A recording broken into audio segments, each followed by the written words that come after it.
low lunge with the knee down. So starting from a neutral position, hips are gently pressing forward. Your shoulders are stacked over the hips, which are over the knees. You're going to slowly slide one foot forward. I tend to have people take the heel in front of the knee so that you've got somewhere to go. Notice my back hip is stacked, my hip is stacked over my back knee. And from here, there are many ways you can breathe.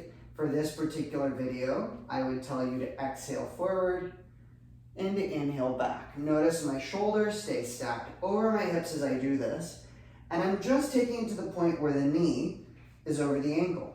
There is certainly nothing wrong with bringing the knee past the ankle, but that's kind of a different focus than what we're doing here. So you do this multiple times back and forth. If you're really open, right, you can have a slightly wider stance, but you should be able to stay firmly grounded in the back leg. You should be able to keep the spine neutral and try to avoid things like this, where you're arching the chest forward, or your butt's like this, or you're leaning back.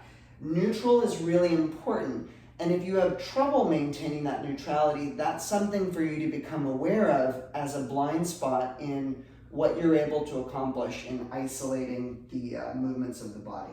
So multiple repetitions. There are many things that you can do from this position. For the sake of this one, what you'll do is you'll exhale to fold, taking the hands or the fists to the floor. You'll inhale and slowly come back up. Back and forth multiple times with your breathing.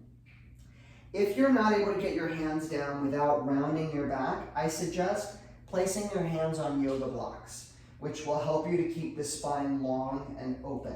You can also come onto the fists. Notice how as I'm here, I'm not scrunching up, I'm not rounding my back or dropping my head. You should be able to feel relatively open. You can hold this position and breathe.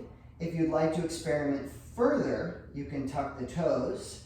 You can inhale to raise the hip and exhale to lower the hip. Notice how, or the knee, right? Notice how as I'm here, I'm not actually lifting or lowering the hips at all. They're staying in this generally static position, which really allows me to access the pelvic floor more deeply. You can do multiple repetitions of this. You can hold this. And if you feel like you really want to access the legs, right, the eventual goal here is that I shouldn't need much support in the hands to hold myself up.